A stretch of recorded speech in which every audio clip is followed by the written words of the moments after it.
Keti chini. Asanteni sana. Baba wetu Askofu Joshua Kimuyu na viongozi wa kanisa, ndugu viongozi wenzangu, gavana wetu, CS, wabunge, MCS, ndugu wa Kristo, watu wa Kibraham, jambo. Bwana Yesu asifiwe. God is good and all the time. Asanteni sana. Kwanza mimi nataka nimshukuru Mungu kwa kutupatia nafasi hii tufike hapa leo katika ibada ya maombi katika kanisa letu la AIC hapa Kibera. Nataka niseme ya kwamba ni mara yangu ya kwanza kufika katika kanisa hii, na nimekuwa nikitamani sana kwa sababu ya historia ya kanisa hii, waanzilishi wa kanisa hii, marafiki zetu waliotutangulia, lakini sijapata nafasi ya kufika hapa. Leo ni historia ya kwamba Mungu ameniwezesha nifike hapa. Asante sana kwa kutukaribisha. Asante sana askofu kwa kutenenea neno la Mungu. Na kwenu waumini wa Kristo wa hapa, asanteni sana kwa kutukaribisha. Mimi nitasema kwa kifupi kwa sababu ndugu zangu hawa walionena mbele yangu wameongea kwa kirefu. Na vile wewe askofu ni kiongozi ya wale wachungaji na pastors, mimi pia ndio kiongozi ya hawa. Gavana, MCA, hii ni jeshi yangu pia. Na kama kuna mahali wamekosea, wakulaumiwa ni mimi, kwa sababu ndio timu yangu. Mimi nataka niwashukuru sana, na nimemshukuru Mungu zaidi kwa sababu ya vile nimeona bidii yenu katika kanisa hii. Na nimeona ni mahali ambapo ni pa bottom up. Nimeona watu wa hapa ni watu wa bottom up, kwa sababu kiongozi wa kanisa amesema wakaaji wengi, washiriki wengi wa kanisa hii ni wakaaji wa hapa. Na mimi nawashukuru sana kwa sababu mimi niko na uhusiano na watu wa bottom up. Kwanza ningependa kusema ya kwamba kwa neno la Mungu ambalo tumesomewa, askofu ametuambia majira ndio haya. This is the time ya kujenga kanisa la Mungu. Na mimi nakubaliana 100% ya kwamba this is the time ya kujenga kanisa la Mungu hapa Kibera na sehemu zingine zote. Na mimi nataka niwahakikishie ya kwamba hiyo kazi ya ujenzi wa kanisa la Mungu tutafanya kwa ushirikiano pamoja na wote ambao wako tayari tufanye kazi pamoja. Tukianzia kanisa hili lenu, nimepata kuambiwa ya kwamba pale nyuma iliharibika kwa sababu ya mambo ya post-election violence. Na tangu wakati huo haijajengwa vizuri. Mumekuwa mkikarabati sehemu baada ya nyingine. Lakini kwa sababu mimi nimefika hapa leo, mimi ni mwana AIC. Na kwa baraka ya Mungu mimi ndio kiongozi wa taifa hii. Basi hii kanisa sasa tutaifanya iwe mpya na tutashirikiana pamoja. So nitashirikiana na viongozi wenu, tukuje tuone ile kazi inahitajika hapa, na tutafanya kwa pamoja, na Mungu atatujalia kanisa hii iwe ni kanisa ambaye italeta baraka kwa watu wa sehemu hii ya Kibera. Sitaki kusema ya kwamba tutafanya namna gani, lakini tutafanya si ndio?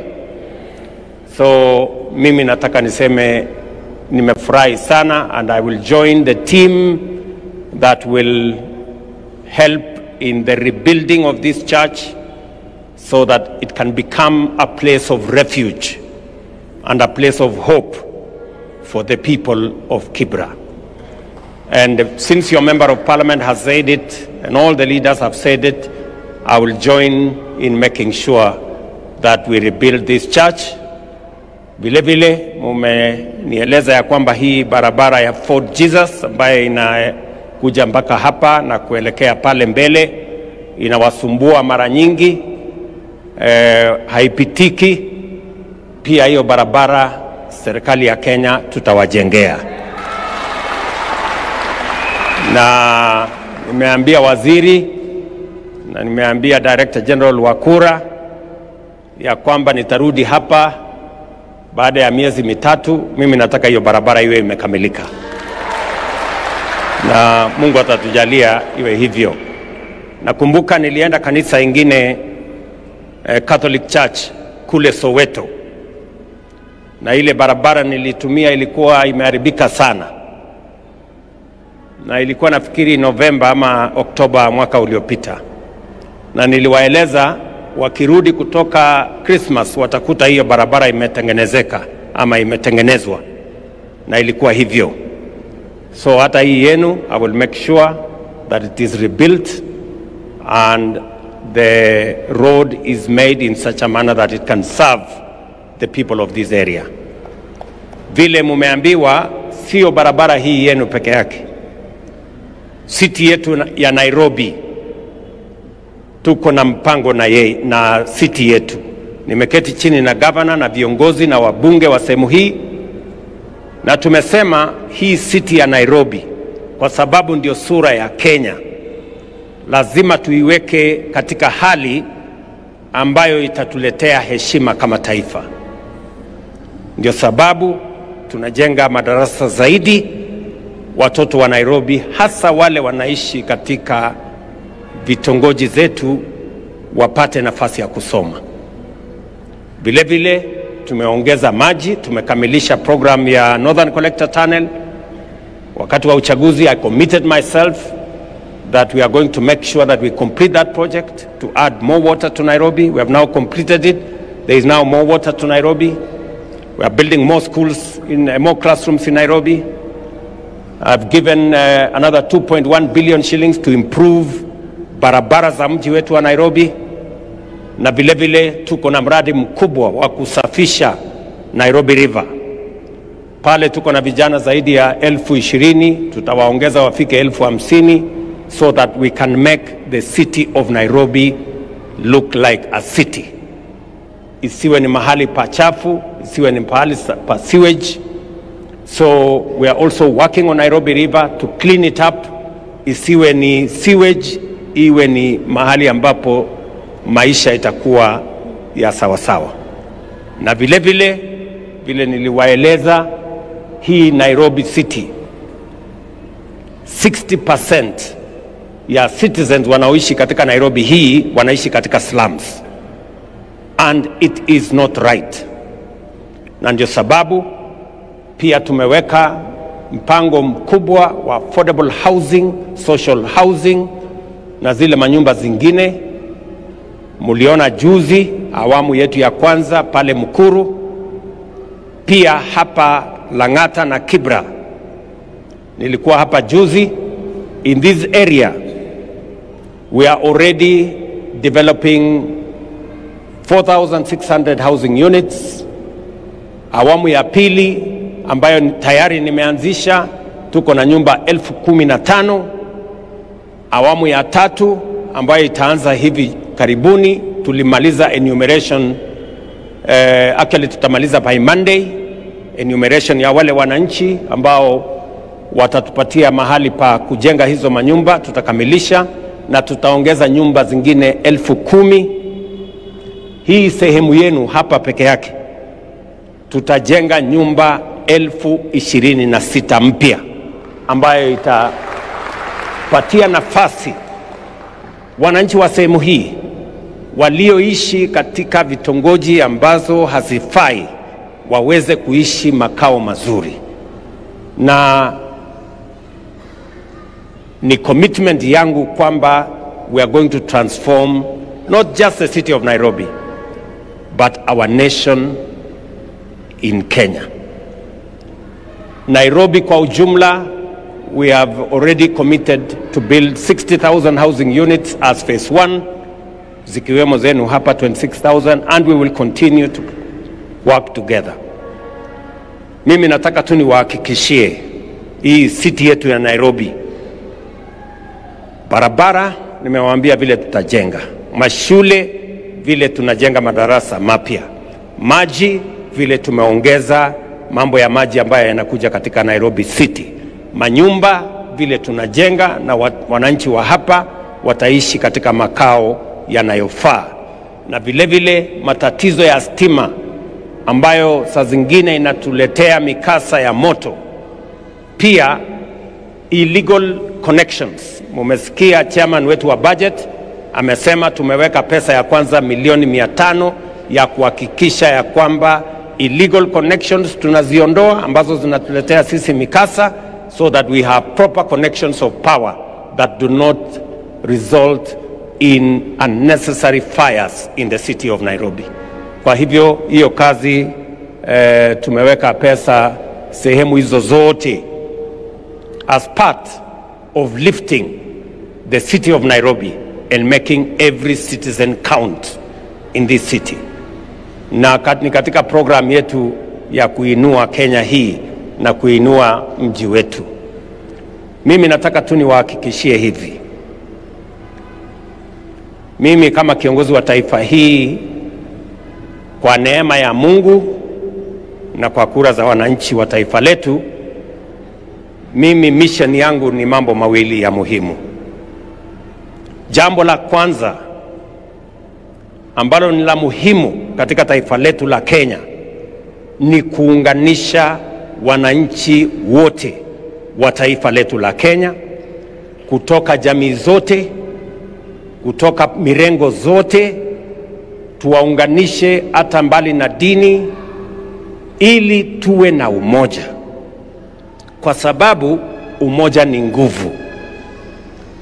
Na nafasi hiyo ya kuunganisha taifa letu la Kenya ni nafasi ya kipekee, and I am going to lead from the front in making sure that we have a nation that is united. It is not only constitutional. Katiba ya Kenya inaniamurisha kama rais kuunganisha watu wa taifa letu la Kenya na kuondoa ubaguzi wa aina yote. Na jambo la pili, ni vizuri na tutafanya bidii kuhakikisha kwamba tunawaunganisha wananchi wa taifa letu la Kenya. Ndio hata maana tumeweka serikali ya broad based, ya mapana na marefu, kuhakikisha kwamba wananchi wote wa Kenya kutoka sehemu zote wanajumuishwa katika serikali na uongozi wa Kenya, ili tuwapokonye nafasi wale wa chuki, hasira, kisirani, wanaotaka kutumia ukabila kugawanya wananchi wa Kenya, wasipate nafasi katika taifa letu la Kenya. Na mimi nataka niseme hivi nikiwa hapa kanisani, it is not only constitutional for us and for me especially to unite the people of Kenya, it is also biblical. Neno la Mungu katika Zaburi 133 inasema mambo mawili ya muhimu. Ya kwanza inasema how good and how pleasant it is for brethren to live together in unity. Alafu mstari wa 3 inasema where there is unity, God commands a blessing. Yani nchi hii yetu tukiwa na umoja, Mungu ataamurisha baraka katika taifa letu la Kenya. And that is why I am committed to the unity of this nation, so that God can command a blessing upon our nation. And we can walk together as citizens, brothers and sisters of one nation with a common destiny. Jambo la pili ambayo assignment mimi niko naye, because I told you I am a man on a mission. Number one, to unify the people of Kenya. Na jambo la pili ni transformation ya nchi hii. Transformation ya Kenya, askofu vile umesema, majira ndio haya, wakati ndio huu, nafasi ndio hii, miaka ndio haya ya transformation ya taifa letu la Kenya. Na kwa mapenzi ya Mungu, hiyo assignment Mungu amenipatia ya transformation ya Kenya haitachelewa tena.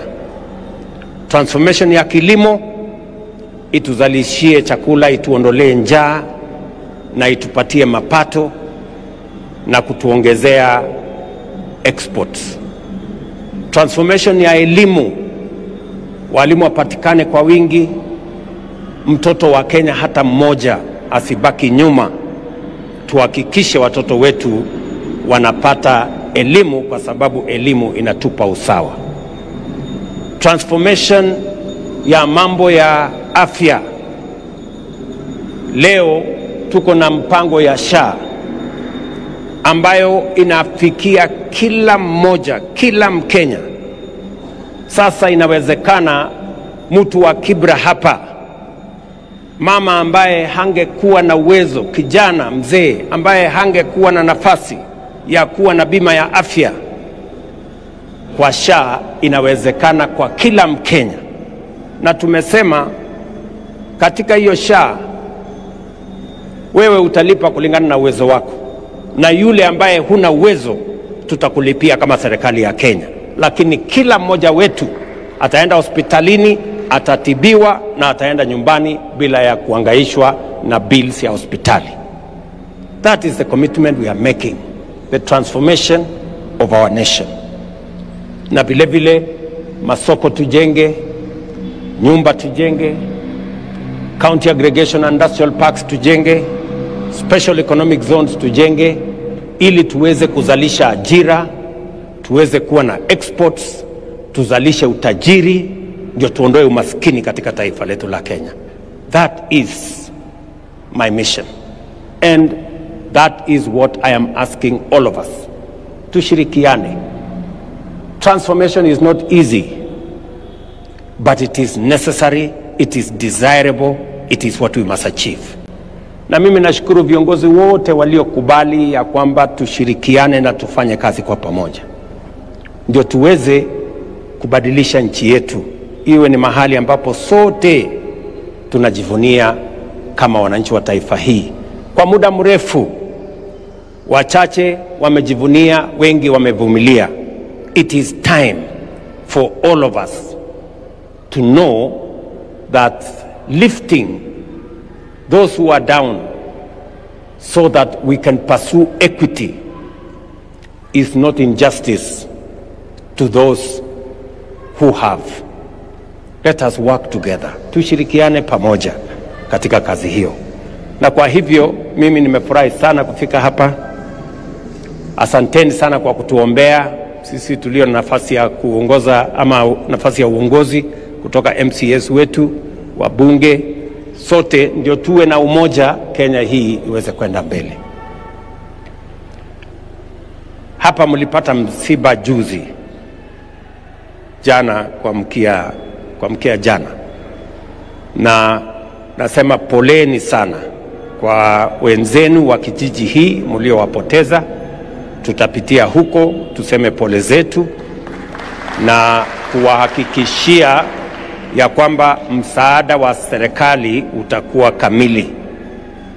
Tulikuwa na shida kule Kamkunji, tulikuwa na shida Mathare, tukaongea na Mheshimiwa Oluoch, tukaongeza Mheshimiwa Yusuf, na huyu waziri ako na amri ya kutosha kuhakikisha kwamba kila Mkenya anashughulikiwa mahali alipo, na kwa sababu naona ni mtu wako na urefu wa kiasi, hawezi kupata kutizama kwamba kila mahali imefikiwa. Kwa hivyo asanteni sana, nimefurahi sana kufika hapa AIC Kibera. Poleni nimechelewa, ningekuwa nimefika hapa mapema, lakini I think God's timing is the best. So tumefika hapa. Ndugu yangu Sakaja, asante sana kwa kushughulika na kwaya na wale wengine wote, na kwa sababu mimi ni rafiki yako na mimi ndio mtu wako, si ndio? Na mimi ni supporter wa huyu mjamaa so naona uniform si mbaya sana, lakini we can make it better. We can have another we can have another pair of uniform. So wale wanaongoza kwaya hiyo na kwaya ingine hapo ya wale nini hiyo na kwaya ya worship, praise and worship, so nitakupatia shilingi 1,000,000 ufanye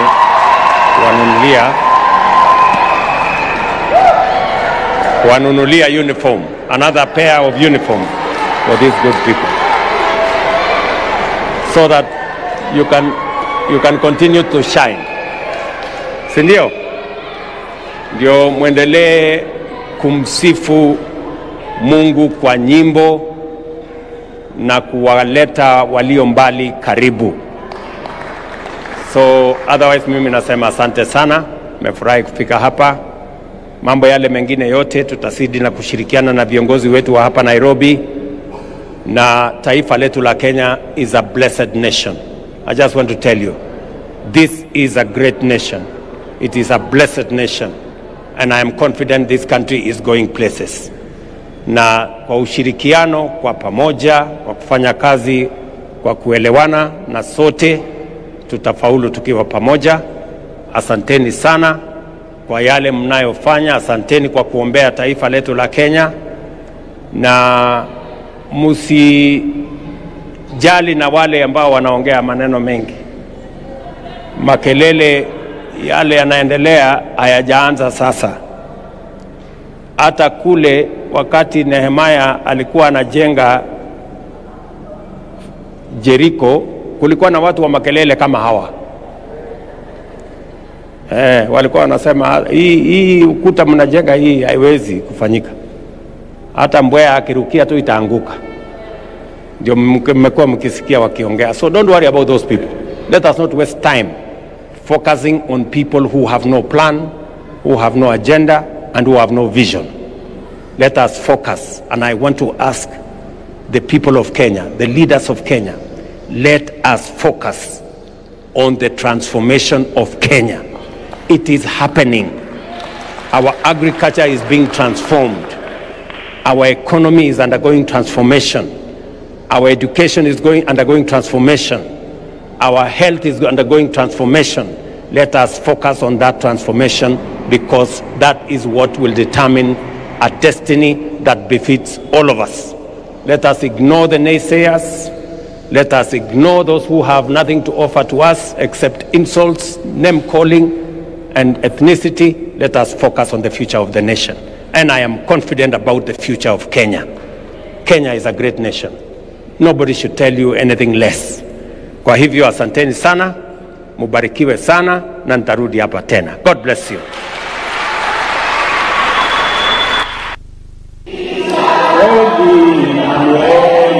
Ametufikisha, ametuwezesha,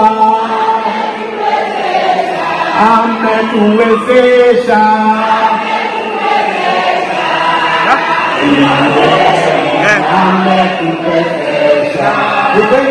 ametuwezesha.